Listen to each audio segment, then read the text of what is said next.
Workspace. All right. Welcome, everybody. I let Norm sort out the last piece of logistics. Great.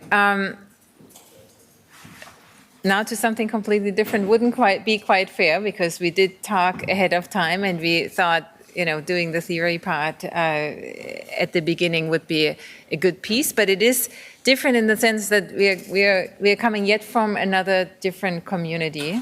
Our workshop part here on subtitles lessons from 20 years of surveys that Stephanie Eckman and I are presenting to you is based on a lot of experience we have in data collection. And before we introduce ourselves, I was wondering, who of you has experience in data collection? Who has ever run a sample, tried to get some labeling, what have you?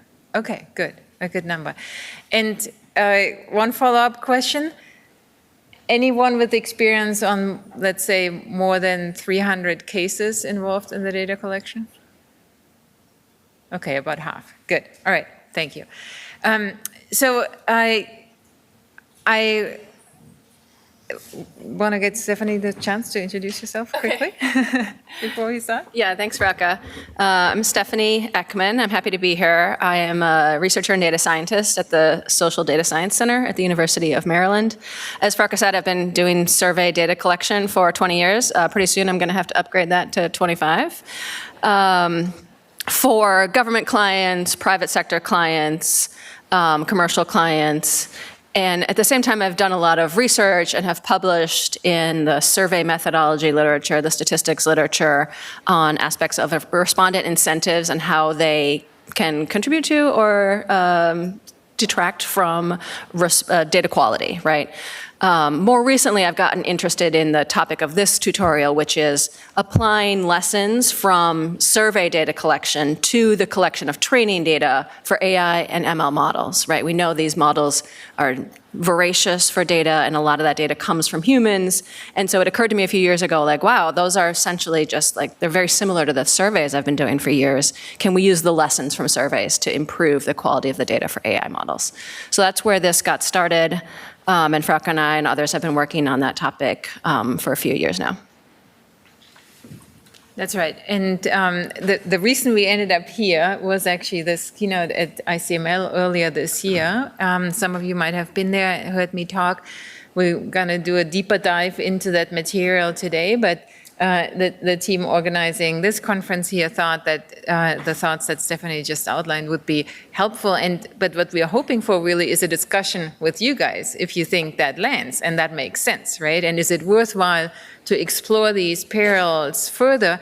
We will provide some examples where we did it and where we think it demonstrates that it's useful, but this really should be a discussion. And so we'll probe, even though we're like here on stage and somewhat removed, we will probe you for discussion and feedback. Okay. So looking into the literature a few years ago, when I had this, this idea about bringing the lessons of survey data collection to AI, I found this great paper by some folks at Google. I'm sorry, I can't read my own slides because oh, here it is, Sambasavan et al. And they had this the paper has this great title, which is Everybody Wants to Do the Model Work, Nobody Wants to Do the Data Work.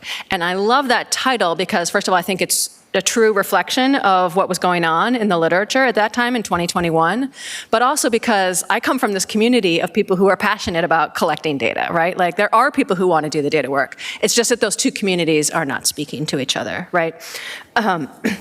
So I think that's what Frauke and I and the rest of the small community of folks who are interested in this topic, right, are bringing is this passion for data collection and data quality. We know as survey researchers how to collect good quality data from people about themselves, right? When was the last time you went to the dentist? Who are you going to vote for in the next election? We know we have a great science on how to collect and answer how to collect data on those kinds of questions.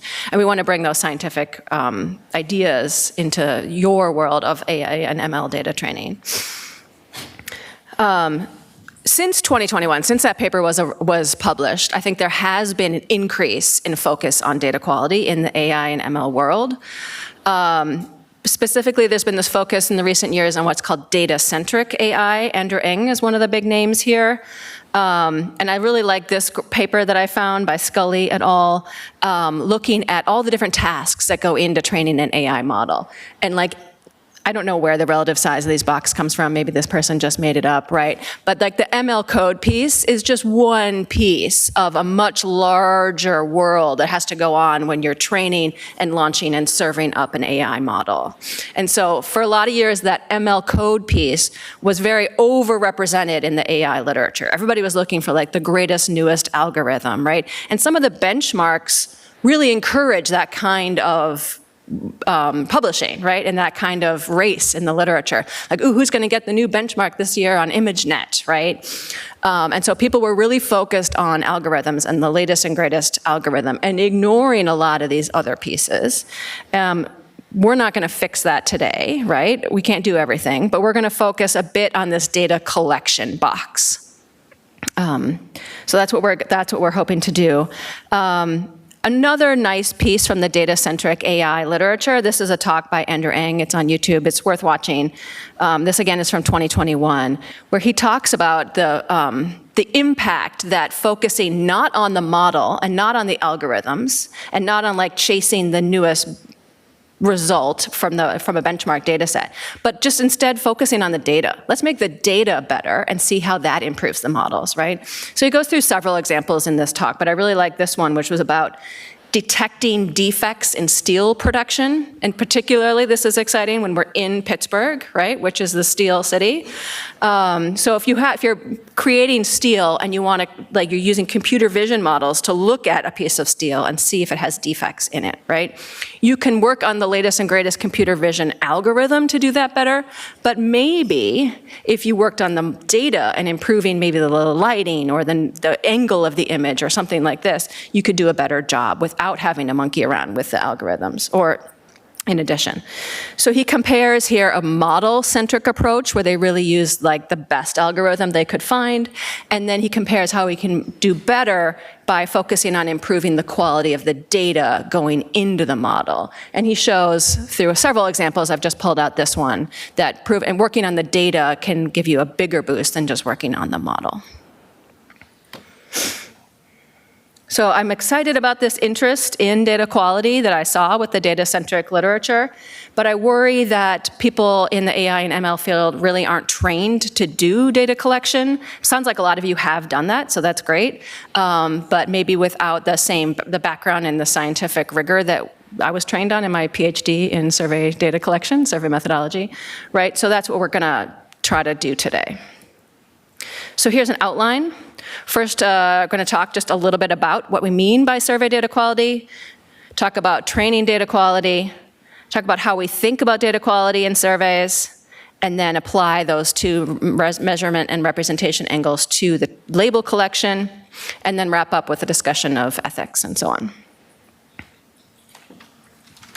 And the data quality part is not just of interest for the data-centric AI pieces. I bet many of you have seen discussions on data quality in your news feeds just a few weeks ago or months ago when the commissioner of the Bureau of Labor Statistics was fired over a data quality issue, right? The complaint that the survey data or the job estimates had to be corrected massively.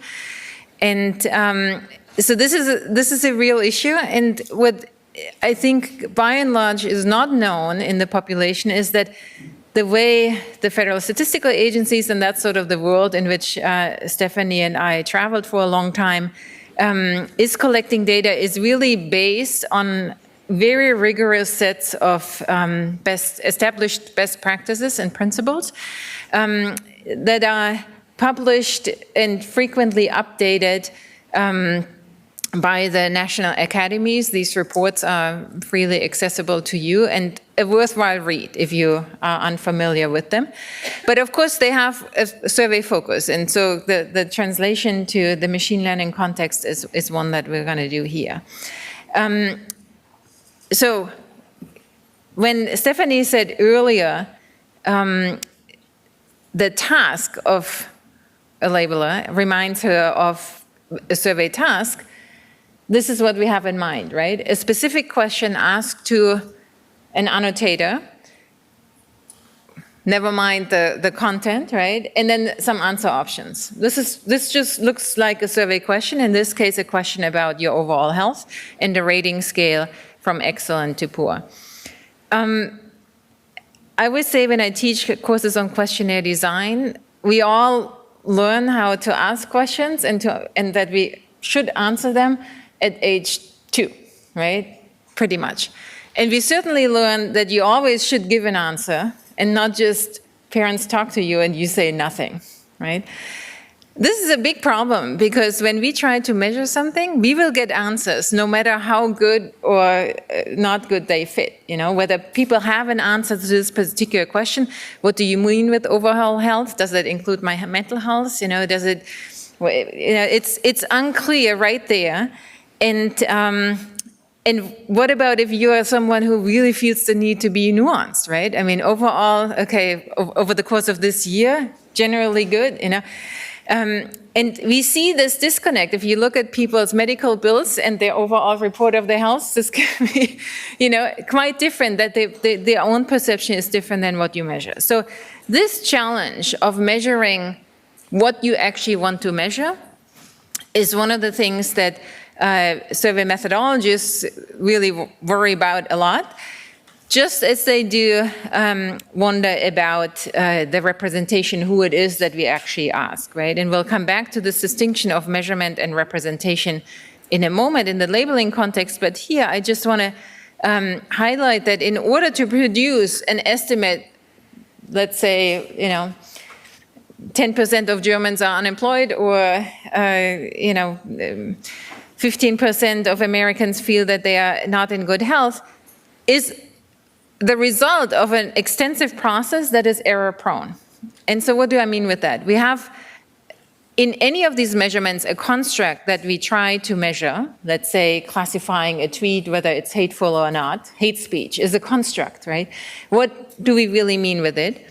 When we start asking questions, we need to create an actual measurement, an item that we can field.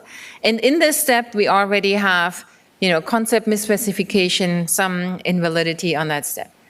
Then we have this problem that the measurement needs to be understood, and there are errors that happen in that process. We'll talk in detail about how these errors happen. And then, of course, I have to record the answer, and there too can be a problem. So that's what we mean with the measurement side. On the representation side, and all of you, I'm sure, have sat in statistics courses where they talked about sampling and population and all of that. So the term coverage error and sampling error should not be familiar to you. But maybe less discussed is this issue of non-response error. And that's the one that was at the core of this BLS example earlier, that a lot of firms just didn't respond, or they didn't know whether the company has already died. And so a large number of data had to be imputed, which would be this kind of post-survey adjustment. So when we talk about, you know, there's a whole discipline in literature, disciplines in literature, disciplines and a whole field comes with literature. And I just want to flag here that on each of these topics, whether it's how to design a questionnaire, how to draw a sample, how to assess the quality of a survey, there are textbooks and journals and conferences, and I mean, this is a whole field, you know, and I want to let this sit here for a moment, because it's fascinating to me when I talk to non-survey people and they talk, oh, I did a survey, and you know, I designed a survey. What they mean is I designed a questionnaire. I did some questions and then put it into Qualtrics or SurveyMonkey or what have you, right? They don't think, and you know, this is, I'm not faulting anyone for it, it's so hidden, right? But they don't think of all the plumbing that has to happen to then be able to field that one question at the end, right? And so that's why we feel pretty strongly that the deep dive into what goes into this data collection, how do we think about it, is worth a conversation. So, okay. You want to talk about this? Should we break for questions? So we do want to encourage you guys to ask questions. Does anybody have a question or a comment or just like a story? Hey, when I did a survey, this was the problem I ran into. Yeah? You know what? I think we have a microphone. Yep. Thank you, Cody. Yeah. I guess I find myself often juggling between the norms of a field versus like all that's gone in, all this plumbing. I've taken classes, like in my case, I've taken classes in survey design, but then when I go to implement it and then try to publish the paper, it's like you're doing something weird. We don't recognize it. And so then like I find myself kind of going back or at least simplifying what I did in order to kind of, so there's constraints. And I guess I just want to, I don't know, like where do you see, is the training today, I think, kind of broadly applicable? Is this like an ideal? Is it sort of like is there flexibility, or like how are you guys thinking about this a little bit? Yeah. Can I take this, Stephanie? Yep. Yeah. So I hear you, right? And we deal with this problem all the time, right? I mean, starting if you think about how to pick your sample, right? And then you have a constraint. You don't have enough money and enough time to do a proper probability-based random sample of whatever population you're interested in. Instead, you go to Prolific and buy some sample, right? That would be sort of a typical setting, and depending on where you publish, you'll either get punished or not, right? And so, yes, we deal with these day-to-day constraints all the time. I think I run about 8 to 10 data collections a year. It feels like, across all the PhD students. And so that's what we want to hope to discuss, to show, like, I think it's less about here are the principles and you have to follow it always this way. It's more about discussing what are the mechanisms that happen and what level of awareness do you need to have when you do your data collection, when it can break down and when it doesn't. So that's our goal, right? Yeah, okay. Other? Hi, just a quick question about your perspective on something. So you mentioned like the paper that says everyone wants to do the model work, not the data work.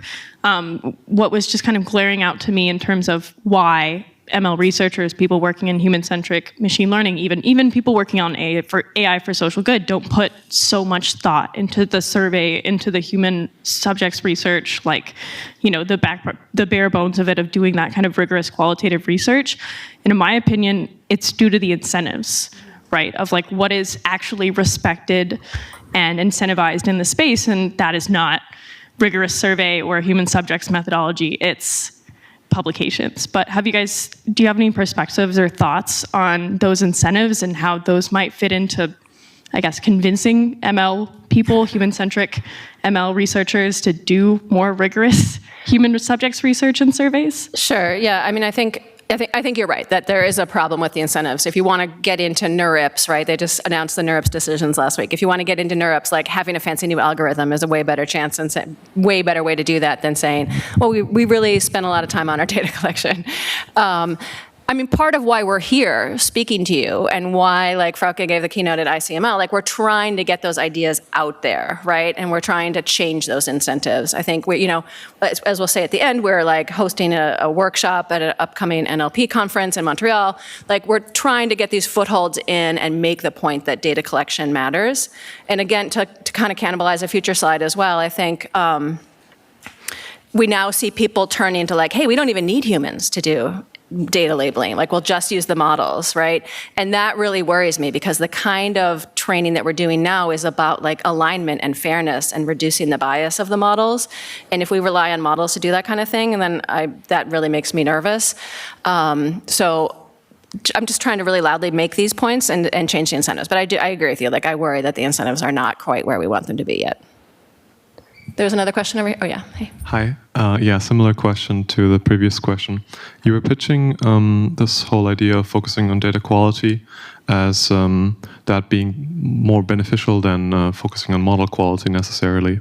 But I think a lot of computer scientists, including myself, even though I'm not really a computer scientist, think of data in terms of like this very famous paper, The Surprising Effectiveness of Data, where the conclusion is essentially that more data is always better. So that kind of poses the question, am I better off with lots of shitty data, or should I actually bother investing in high quality data? I was wondering if you could comment on that. Frauke wants that one. Yeah, so we didn't bring those citations, but there are actually quite a number of papers that show the higher quality data allows you to have less shitty data, right? It pays off.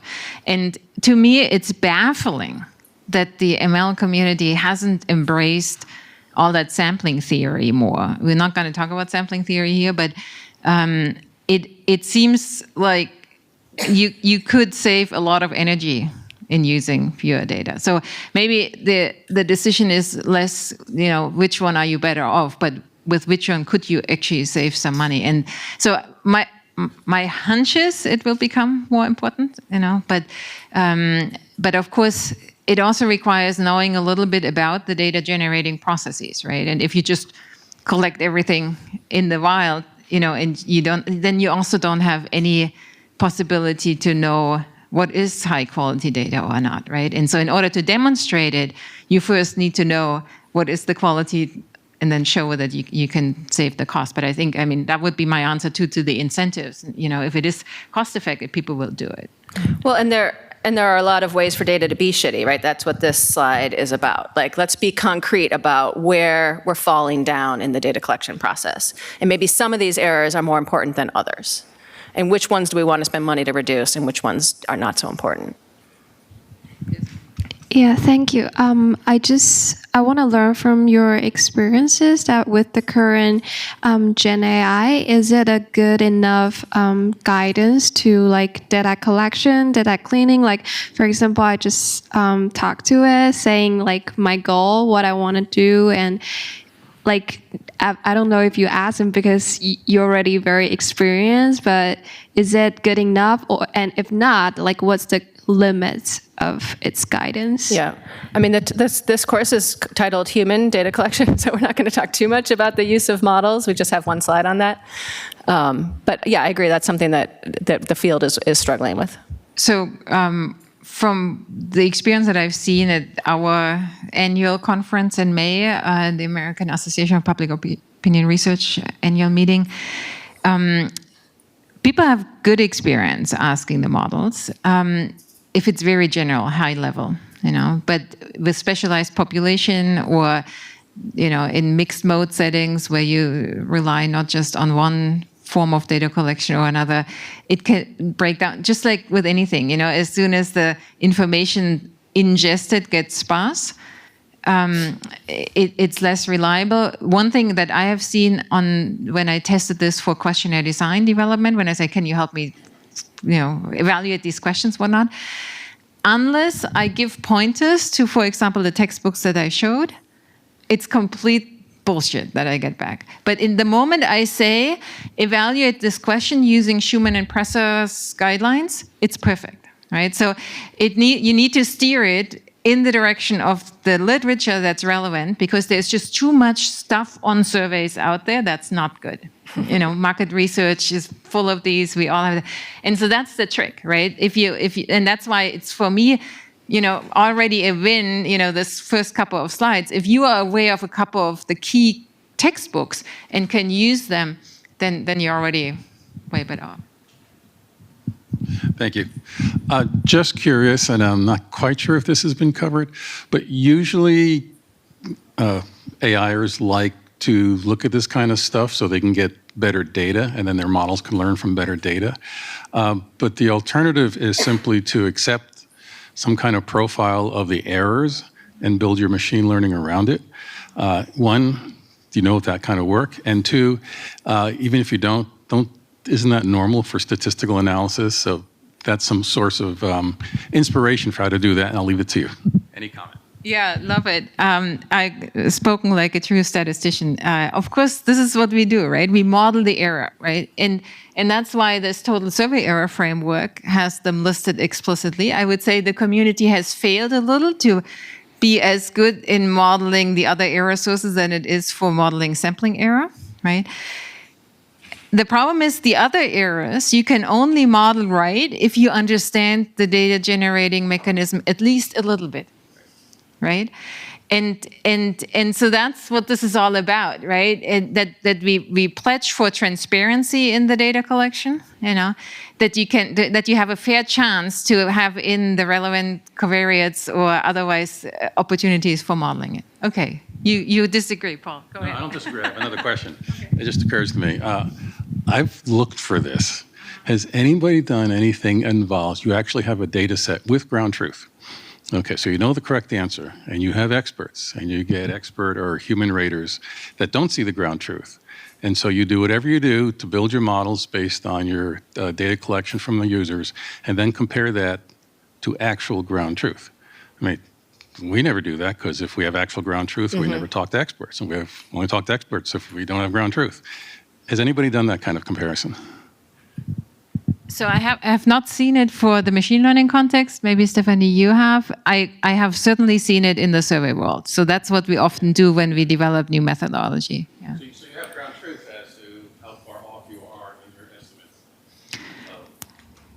That's right. So, I mean, let's say when we study mode effects, does it matter whether I talk individually or people fill out a web survey or ask on the phone? And I ask them about things that I happen to have the ground truth on, because I have record data that show whether they failed their class or whether they got expelled from college or whatever have you, right? Those kind of things serve as an indicator, but it's hard to come by. I mean, it's often the interesting things are the ones that we don't have ground truth on. Absolutely right. Yeah. Just an advertising for it. Yeah. All kinds of useful stuff. Okay, one more question and let Stephanie continue. This is partially a comment and also a question. So do you believe this is like a discipline-specific issue? Because some of the aspects you talked about, like construct validity, whether we're measuring actually what we think we're measuring, like these are issues that I've seen quite a bit in the review process and reviewing myself. So I wonder if it's more of an outcome of,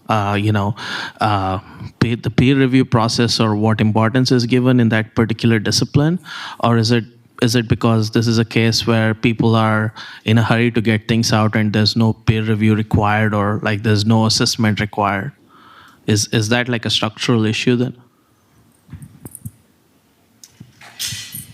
I'm not, I mean, all of the disciplines we've been talking about have peer review processes, so I don't think it's a structural issue in that sense. I think, and we'll talk about that later with one example, but in certain measure situations, it just takes extra thought to think about the dimensionality of a construct, right? So satisfaction with this workshop here, right? You can ask, how satisfied are you with this workshop? Or you can say, okay, what does that mean? Did I learn something? Was I bored? Was I entertained? Did they have good food? Like, there are all these different aspects, right? And so I think, whether it happens in peer review processes or when you try to convey your result, I mean, being specific of what it is that you want to measure, is an important skill, and people often just forget that others might interpret this differently than you do, right? So that maybe that is the structural element that I see. So back to you, Stephanie. Otherwise, we'll never gonna. No, this is fun. But Norm, I just want to confirm we are going to 11:30. Yeah. Okay. All right, so we did a brief overview of like what are surveys and what do we mean by data quality there. So let's just, with that in mind, look at some training data collection or some labeling tasks. Oftentimes, training data can be scraped from the web. I think that's what the makers of the big Gen AI and LLMs are doing, right? Or it could be based on survey data or federally collected data. But we're going to talk today mostly about human-in-the-loop data collection. That's what this course focuses on. And I like this quote from Sam Altman, who is, as you probably know, the leader of OpenAI. And he was on the Lex Fridman podcast and says, "The bias I am most nervous about is the bias of the human feedback raters." So even though they are, scraping the web and trying to train their models on like every single piece of written word ever, right?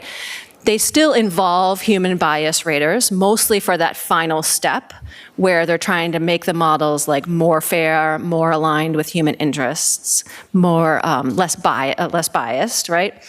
So they still involve human raters in that process, and he's concerned about the bias introduced by those human raters at that final stage. And so what we want to do here is help the ML field collect high-quality training data and for model development. So let's look at some examples of labeling tasks.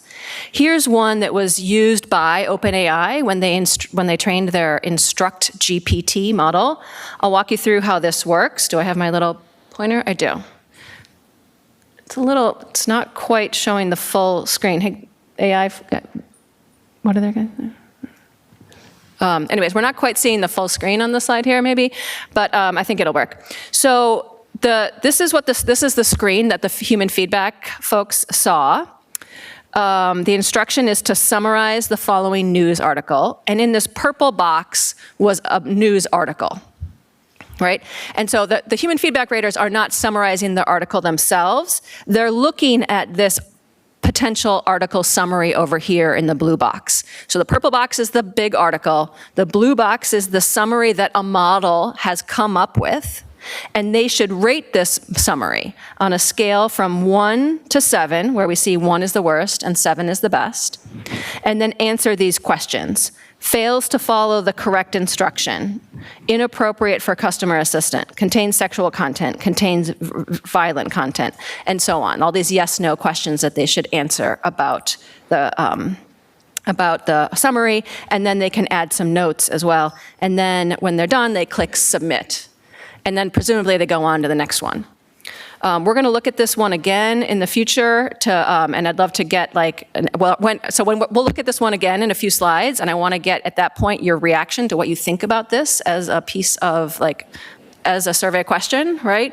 But for right now, we're just going to take this in, and I just want to say I don't mean to dunk on OpenAI or Instruct GPT here, right?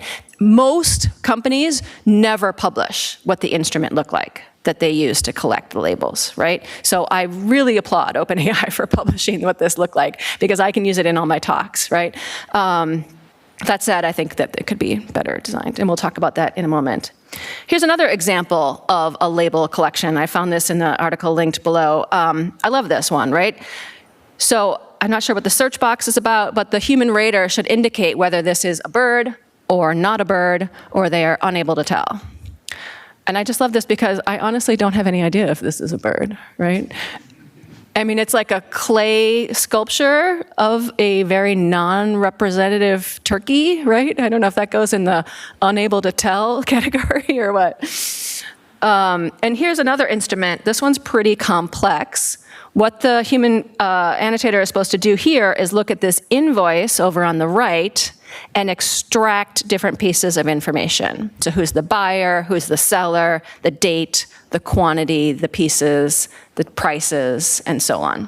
So trying to extract certain kinds of information from invoices. So just to give you a broad oversight of what are the different types of labeling tasks that we can think about as we go through this class.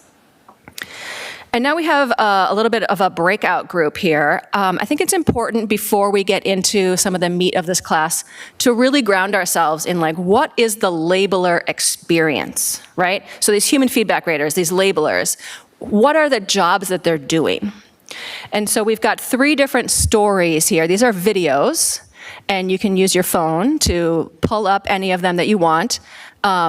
We're only going to spend about 10 minutes on this, and they're longer than that, some of them, so you can come back to it and watch more later. But if each of you would just pick one that you're interested in for for whichever reason, and just watch a bit about what the labelers' lives are like as they try to do these labeling jobs. And then when we come back, we'll discuss, hey, what did you learn from the Venezuela one? What did you learn from the Syrian one? And so on, okay? If you have headphones, you can use those to watch the video. Some of you are already doing that. I love it. If you don't, then, we could have a corner, or the Venezuela quarter here, the Kenyan quarter over there, and the Syrian quarter over here. And, Frauke and I are happy to use our laptops to project these videos with sound, or whatever. You can form little groups as well. We're going to spend about 10 minutes on this. I'm going to set an alarm.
Yeah, it just looked like, I mean, maybe it's just the angle, but it looked, like, even from here, it looked like the left side of the screen was a little cut So off. like there's a curtain I can pull Okay, back maybe a we little could do bit. that, yeah. Was that all? That was. I'm not sure, I'm not sure. It depends on the angle. Yeah. Where I was over on there, I could see.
We could cut it early if you want. I think so. That's done.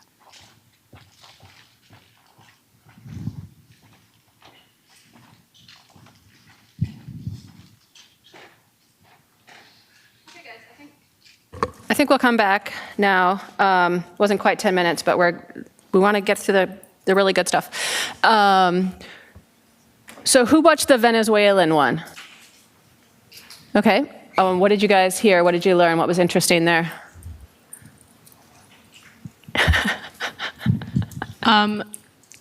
So I think there are a lot of things going on, but for me, just the fact that they're functionally on call workers for these platforms, like she was talking about how there is no sort of regularity in which the tasks that they get paid for to do come in. And sometimes, she'd just be like at the supermarket. And also there's no like infrastructure among the workers formally. They've kind of created their own, and they only know when tasks come up when they like message each other in the WhatsApp chat.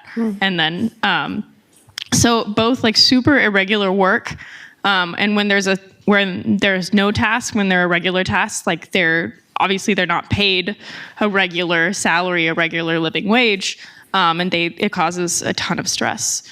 So there's that kind of unpredictability and uncertainty of, as like paired with the lack of like a workplace structure, with coworkers, with formal things, sounds like a really, really demanding job. And it sounds like that was her experience. Anything to add on the Venezuelan piece? She's always exhausted. She's always exhausted. I'm exhausted just listening to it. And what about the Syrian? I think the Venezuelan and the Syrian were a little bit more similar. How is that similar or different? I think one similarity is kind of the ad hoc nature. 1 second you're labeling like bounding boxes for cars, and then you're doing fractures, and then in wrists, and then you're doing like text annotation. So it can kind of be ad hoc both in terms of timing and availability, but also in terms of domain. One thing that I thought kind of caught my attention in the Syrian story is kind of the hierarchy of kind of task delegation. So if you look at like Mechanical Turk or Prolific, et cetera, usually they model the relationship between requester and worker as kind of just a direct relationship. But in the Syrian story, they kind of seem to have a regional guide who sends these 2-hour-long videos explaining the task in Arabic, and then they would complete it. And so you can imagine, like, if there are a lot of these linkages, there's kind of context leakage that can happen, and then like feedback loops break down. And they do mention some of that in the video, which I thought was interesting.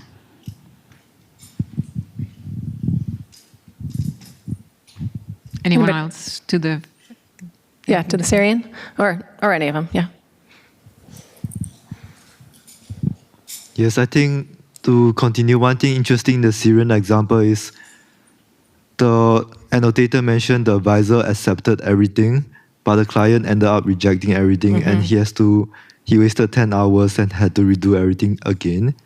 Another relevant point is the unpredictability, like he has to do the things first, and then it can get rejected or accepted, and the reward can change. The third one is like everyday environment, like the electricity will go down, and he has to go to a place and pay for electricity. Yeah. Yes. What about the Kenyan one? How was that one different? Any different stories there? Frauke, we have someone here.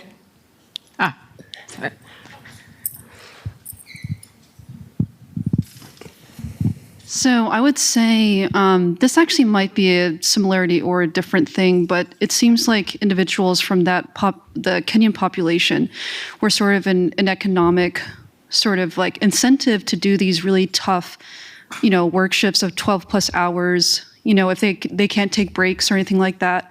So they're, overworked, exhausted, but they're sort of pressured into accepting these jobs because that's the best opportunity they have in that environment. So yeah, that's just sort of like, they're sort of forced to be pushed into doing these crazy hours, but they have no other choice. So you can sort of see, like, from a human alignment perspective, like, if people are labeling the data in this sort of mental state, maybe that affects things in some implicit, latent way. Right, right. And Frauke, the woman 2 rows back, also had her hand up.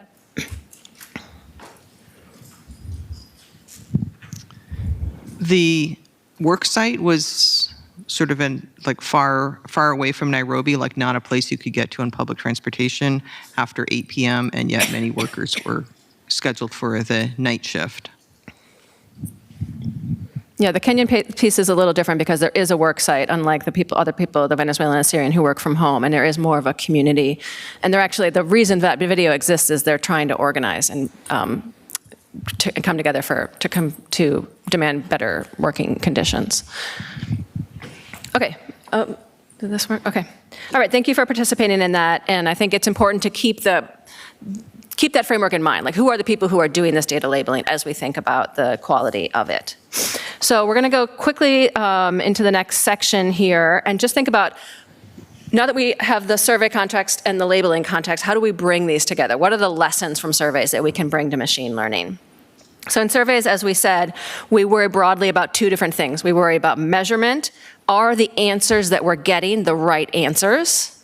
And representation. Are we getting answers from the right people? Are they like representative of the relevant population? So we can port both of these concerns over into labels, right? So training data concerns. Are the labels that we're getting the right labels? And who are we getting those labels from? And so we're going to talk in depth about those 2 pieces. And, we were just hearing from these various situations. I think the Syrian setup, you mentioned that I guess it was Venezuela, that she could be tasked while shopping to do a certain task, right? And that the randomness of these is a big element. And I want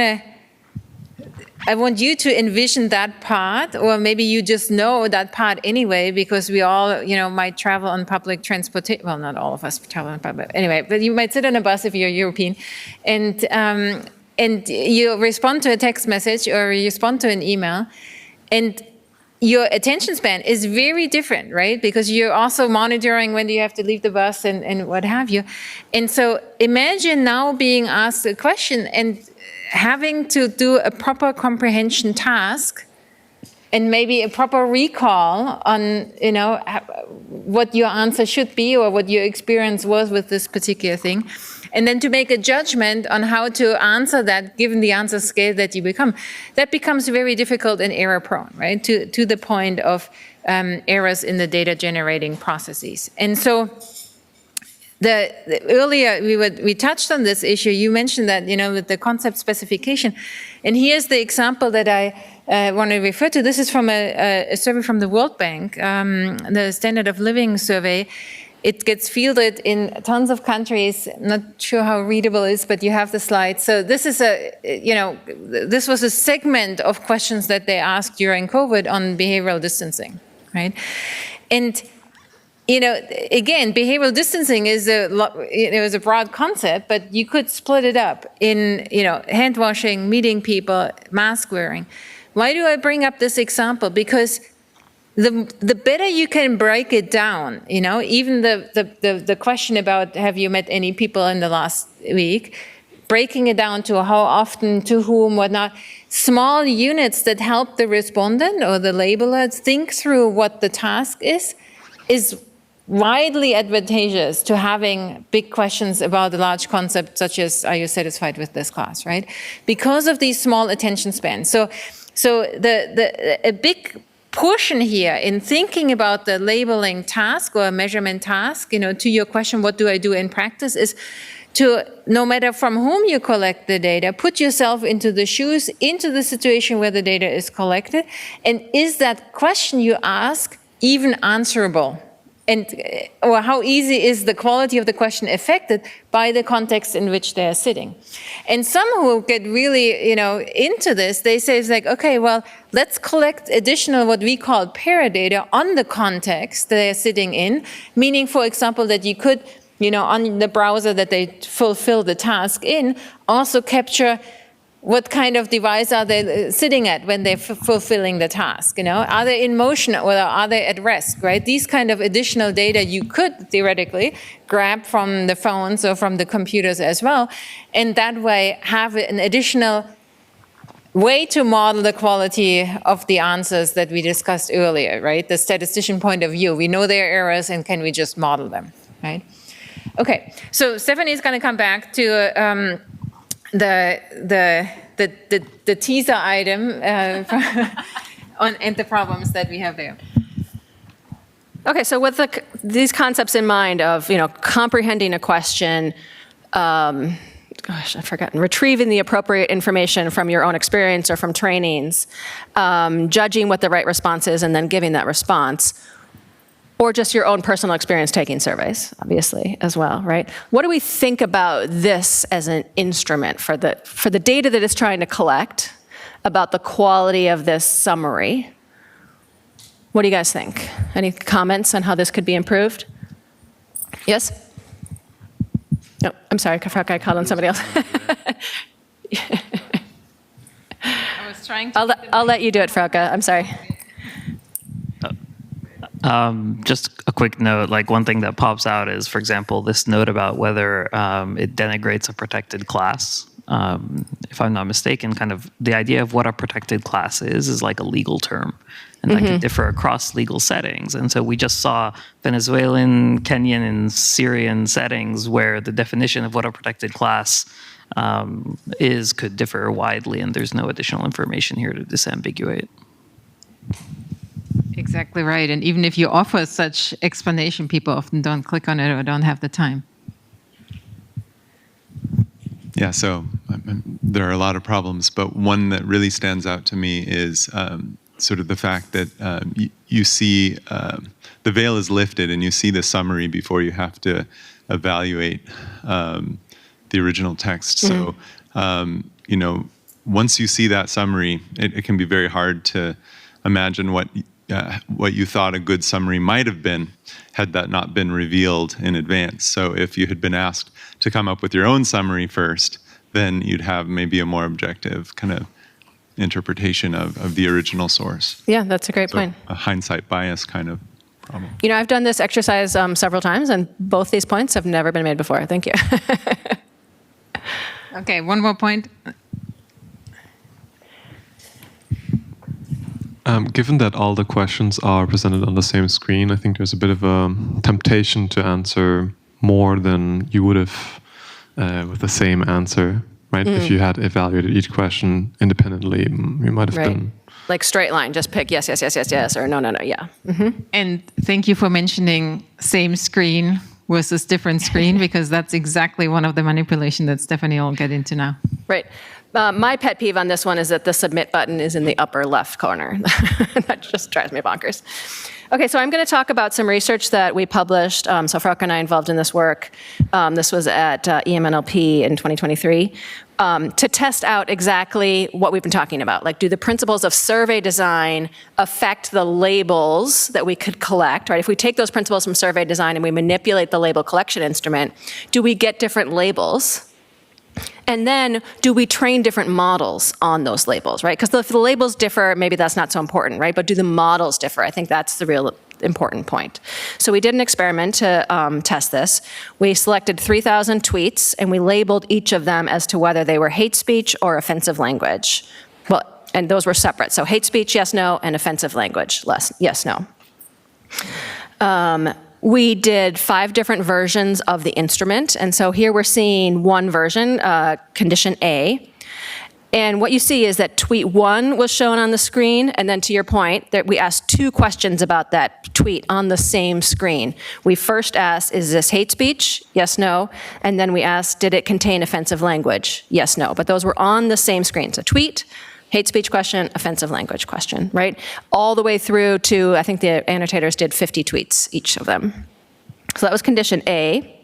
Condition B looked like this, collected the same exact information, but on separate screens, right? So tweet 1, is this hate speech? Tweet 1, and then on the next screen, tweet 1, is this offensive language? Condition C just reversed the offensive language and the hate speech order. So tweet 1, offensive language, tweet 1, hate speech, and so on. And then condition D, we first did all the hate speech labels for all 50 tweets.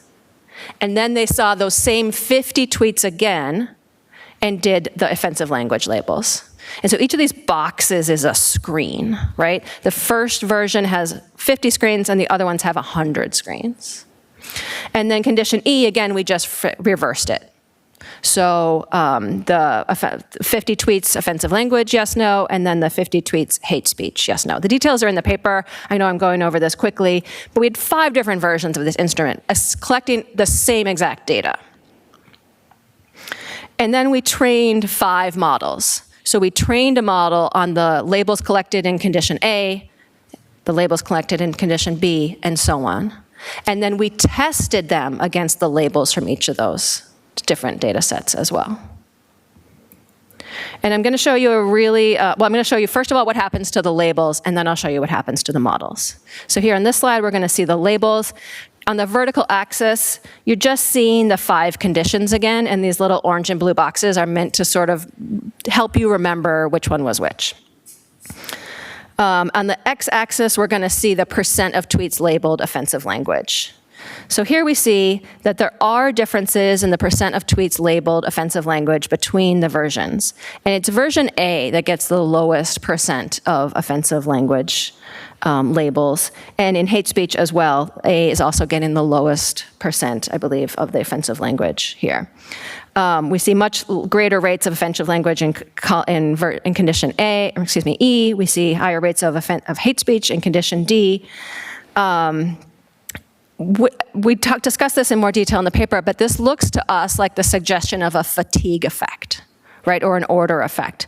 So that when you're in condition A and you've seen a tweet and you get 2 questions about it, we're getting like lower quality data to that second question because it's a second one on the screen. And when you see the tweets in different orders, like you do all the tweets of hate speech, and then you see the same tweets again with offensive language, we get lower offensive language in that condition as well. And when we flip it and we do the hate speech labels in the second half of the instrument, that's when we get lower hate speech labels here as well. Yes? I'd be interested in whether the conditions vary in terms of whether they're tagging the correct tweets, like not the overall rate, but are they, what's their false positive and false negative rates. And you don't have a ground truth here, but you can look at agreement across the conditions. Yeah. Like is there one condition that's labeling stuff totally different from the other conditions? Yeah, we do that in the paper. I don't have a slide on that, but we can talk about that later. Again, condition A is really the outlier and disagrees with the other ones more. The other 4 kind of hang together. And I want to just comment on one thing that you mentioned. There is no ground truth, right? So there isn't this, like, if we could decide as, this is the average, or most people think this is hateful and offensive, but we could also say, well, there's information in that variance. It is important that, different communities, label things that for their community is offensive or hateful, and it might not for another. And we come back to that in the representation part. But our takeaway here is that these design decisions make a difference, right? And it is very easy to think they don't. Right? And so we have to make a decision, and then thinking through the mechanism, what are people exposed to when they do the data collection? How does it look like on a mobile phone screen in a real setting is sort of the first crucial step. Yeah. Right, so we're seeing that the labels do differ by the conditions. And as Frauke said, we don't see this in the literature. Nobody's talking about this. There isn't guidance on how to design a labeling task, right? You have to pick something like one of these 5 or something else potentially, but there's no guidance on how to do that. And so we're showing here that it does matter. You get different labels. And then let's look at what happens to the models themselves. So again, on the y-axis, we've got the 5 conditions, and this is the training source. So what type of labels in which condition did we train the models on, right? And then on the x-axis, we've got the same 5 conditions, but it's how did we test the models, right? So if you train, I think I have Yeah, so this is what the graph looks like. We're showing here the balanced accuracy. Higher is better, and higher is the darker color. So you don't have to read the numbers here, but the darker colors are better. So what do we see? We see that the balanced accuracy obviously differs by how you train and how you test the model. I was kind of surprised. I thought we would see a main diagonal effect, right? So that if you had trained on labels collected in condition C and then tested on labels in condition C, you'd get a highest balanced accuracy. I mean, it's 0.88 versus 0.89 over here, so it's among the highest, but we don't see a strong main diagonal effect here, right? Instead, what we see is that condition A does poorly, both as a training data set and as a test data set, right? Like these are all the lightest colors in the graph. Condition A is really not doing well here. D also doesn't do very well. We see lower balanced accuracy measures for D as both a training set and a test set. And again, this to me suggests a fatigue effect because condition A and condition D are both the ones where offensive language, which is the blue, was an afterthought, was like the second thing you did, right? We're getting better data, I'm not showing you a graph here, but we're getting better data in D for hate speech. Yeah, so there's the condition A, train and test rows, and the condition D, train and test rows. So our takeaways here is that A is not the ideal approach. Did you have your hand up, Frauke? Okay. Sorry, one question I had also from a comment from earlier of having things on the same screen. So in condition A, if I remember you correctly, you said you only did 50 trials instead of 100 because you were, for the others, you were showing all of them. But you're collecting more data, whether that's better or worse, it's up for debate, but you're in a smaller amount of time, you're collecting all of the data with 50 trials. You could have done 100 trials and just gathered more data. I guess I'm wondering if you're collecting more sort of data points, like is there any, like does that compensate for anything? Like if you had more people doing the annotation, does that compensate for maybe they were distracted? Right. So, but you're talking about like a screen budget. You're saying we had condition A had 50 screens, whereas the others had 100 screens. And you're saying if we had gone to 100 in A, what would the results be? Yeah, we haven't tried that. Twice the amount of tweets being labeled, and does that improve the model performance? Yeah, I think that's an interesting question. In this case, if our hypotheses are right, that these are systematic errors on how it's designed, I think it wouldn't help. If the errors are largely random, then more should help. Yeah. So the takeaways from this paper, and again, I couldn't go into all of the details here, it's pretty complex, is that the A approach is not the ideal approach, even though I think that is the one that a lot of people would first gravitate towards, right? If I have two questions that I want to ask about a tweet, I'll ask them both on the same screen. I'll save myself time, I'll save the annotator time, right? It's the easiest way to do it. But we really show that the labels differ and then the models underperform when we do it that way. We see further evidence of order effects in the D and E conditions, where the labels asked in the back half of the instrument don't seem to be as high of quality. So B and C really do seem to be the best conditions that we tested here. Another experiment we did, we looked at pre-labeling. This is when you have an LLM label something first, and then you give it to people to say, hey, is this right? Right? So in this particular case, this is extracting admissions data from corporate environmental reports. And so we told the annotators, the 2020 Scope 3 emissions are 533 according to the AI that labeled this data previously. Is this correct? And so a lot of people like this pre-labeling approach because it lets you get the benefits and the speed and the cost reduction of using LLMs to annotate, but the accuracy of humans, right? And so a lot of papers show this is cheaper and faster than using humans just initially. So we did this experiment here. We had the annotators collect, click, is this correct or is this incorrect? And we looked at the effects here. One of the conditions that we did was, if it's incorrect, enter the correct value, right? So half of the annotators saw it without having to enter that correct value. They just said, yes, it's right, no, it's not right, like correct, incorrect. And then the other half, if they clicked incorrect, had to go and do extra work and figure out what the right value was, right?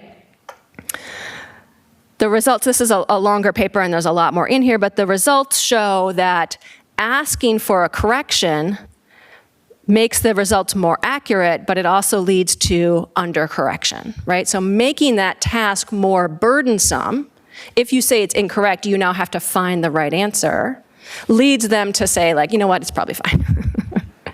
Which actually jives really nicely with some work that Frauke and I and others have done in the survey context as well. We also found that AI attitudes influenced how accurately people did this task. So those who are more positive towards AI were more likely to undercorrect, less likely to overcorrect, and less accurate. Whereas those who are more suspicious of AIs had fewer undercorrections and were higher accuracy. And then the final thing from our research here is that we see this nice order effect. It's a slight, but a significant order effect in the labeling of those tweets as both hate speech and offensive language. So this gets to the earlier point about, like, what if you had them do 100? This result suggests that's not a great idea either, because we do see just a generally lower tendency to find things hateful or offensive as you go on in the task. Yes? Sure. I was wondering. Hold on. Sorry, thank you. I was just curious, did you ask the AI attitude before the task? Yeah. So would there be like an effect that because they say so they pay more attention because they, represent themselves? Yeah. So she's worried about a priming effect, right? Like if you ask somebody, what do you think about AI? And they're like, I love it. And then, well, hey, how about you judge some AI labels?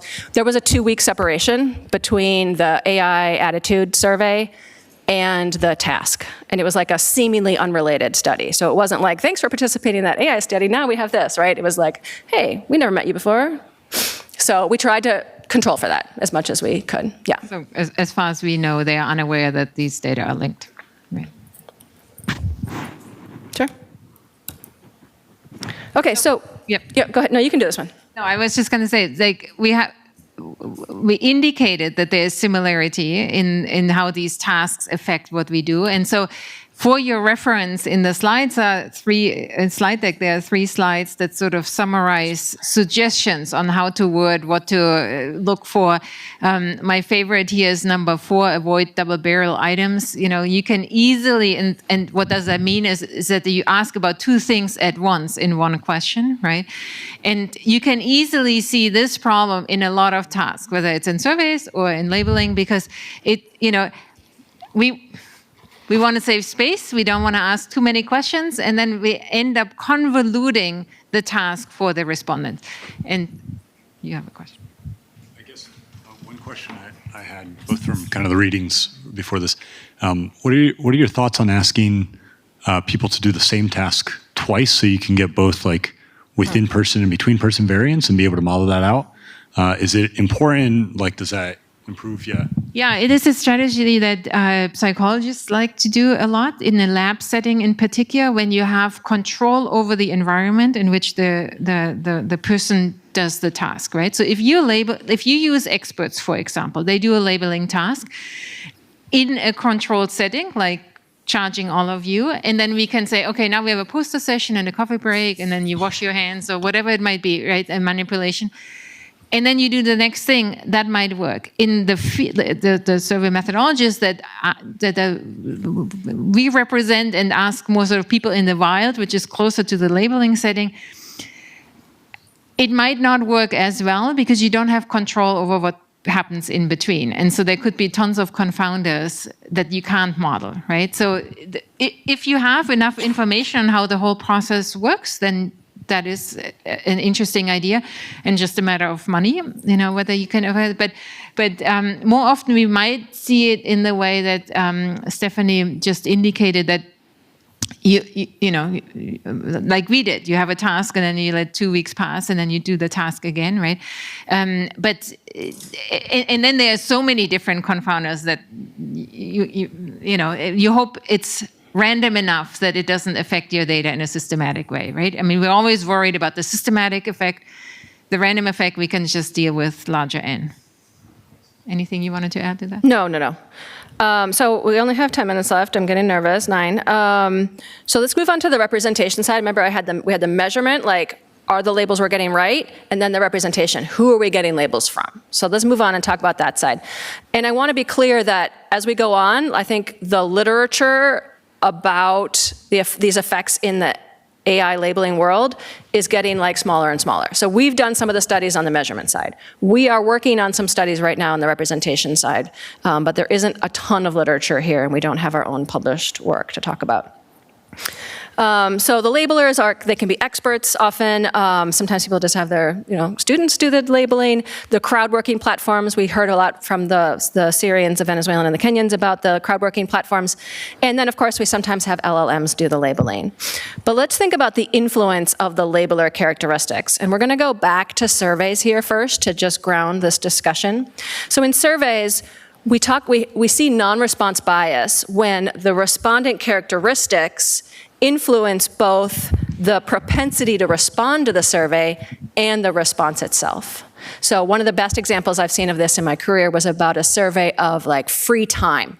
How do you spend your free time, right? Well, people who have intense friend groups, or their kids are young and involved in a lot of sports, right? Those are respondent characteristics that drive whether they're going to respond to your survey. They're so busy with their free time activities, right, that they're not responding to your survey.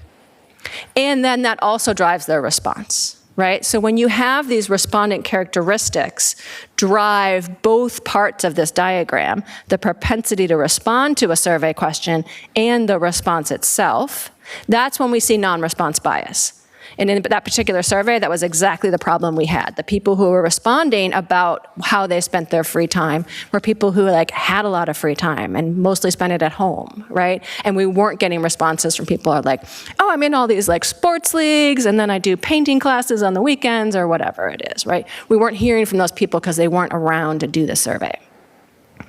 So I think we can adapt this diagram and bring it over into the labeling context, right? If labeler characteristics, like your age, your sex, your country, your sexual orientation, your race, drive both your propensity to participate in the labeling task and your propensity to give a given label, then we're going to see that the labels we collect and train on are not representative of the labels that we would get from the broader population, right? So Frauke hinted at this earlier. People in different cultural contexts find different things offensive, right? And so maybe somebody who's African American would find this tweet offensive, and somebody who's not doesn't see the offensiveness of it, right? And so if you don't get a broad selection of people participating in your labeling tasks, you're going to miss that kind of subtlety.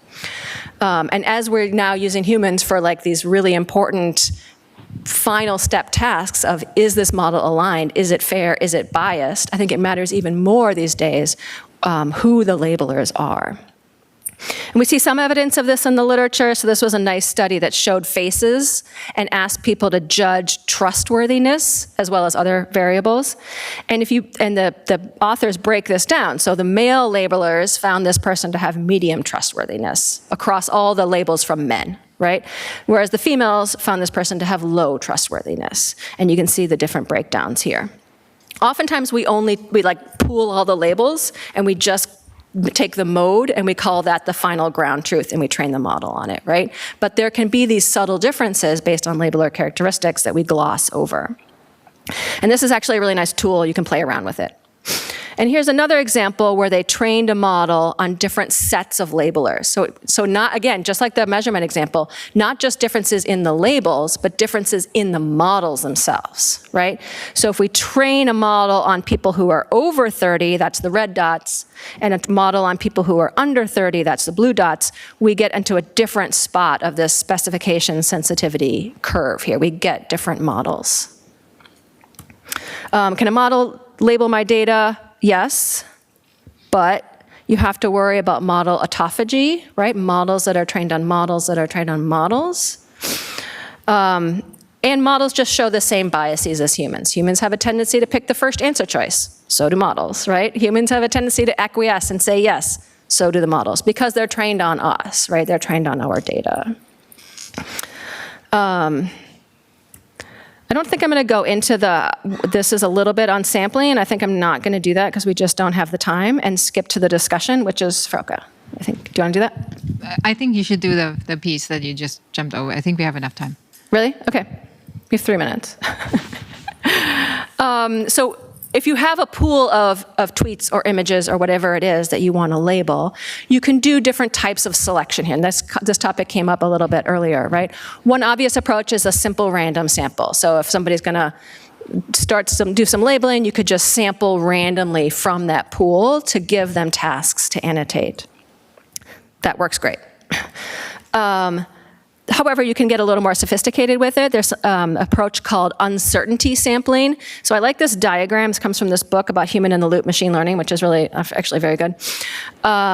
If we think about each of these dots as an instance to be labeled, and they exist in some 2D space. So maybe they're product reviews, and we're trying to judge their sentiment, positive or negative, right? And the two axes might be like the number of words and something else. And we're trying to find this boundary here between the positive reviews and the negative reviews. Like that's what we're doing when we're training a model, is like trying to figure out where that boundary is and nicely separate those reviews into positive and negative. And the blue ones we've already labeled, those are positive. The red ones we've already labeled, those are negative. And so uncertainty sampling says, okay, I'm getting a sense here of where the boundary is, and I'm going to sample the ones right next to the boundary because those are the ones where I'm confused.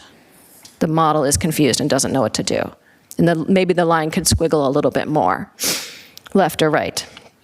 Another option is diversity sampling. Like, let's get reviews that are unlike the other reviews that I've already labeled, right? And so those are ones that are further apart, like way up on the y-axis and way over here on the x-axis. Let's get ones that are really different from the ones we've already done, because maybe this line like curves back around somehow that we haven't quite captured yet.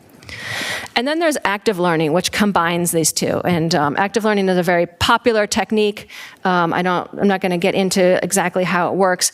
But the important point here, in my opinion, is that all these approaches are great, and they have been shown to reduce the number of instances that you need to label. Like the models can learn more quickly which, get to like a certain state more quickly if you use these sophisticated sampling techniques. But it's all about, what does the model want?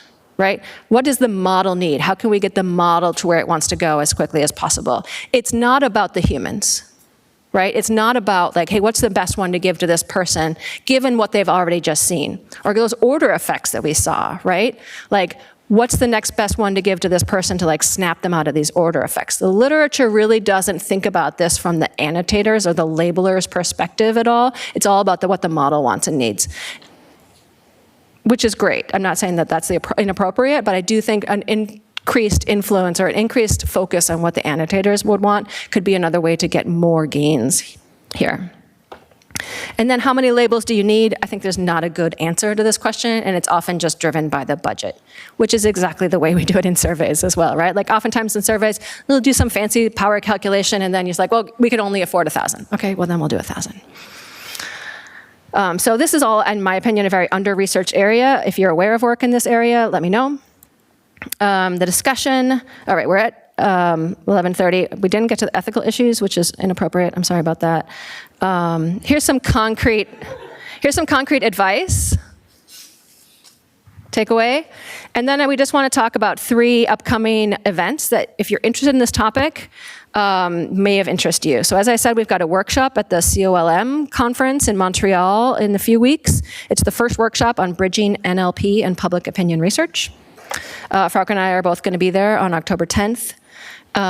Here's an opportunity to work on data quality in Germany. You can apply to visit Mannheim or Munich, I believe it is, and spend up to 6 weeks there working on data quality issues. That deadline is on Monday. And then this is one of the organizations that Frauke mentioned earlier. It's the American Association for Public Opinion Research. Frauke is the past president of this organization. And they're really focused on surveys and data quality. And they have a conference in May in Los Angeles. All right. And I just want to say, it's not that we jumped over the ethics entirely, but we covered some of that discussion already when we talked about the video. So. But thank you, for putting that up. Any additional questions that you haven't had a chance to ask yet?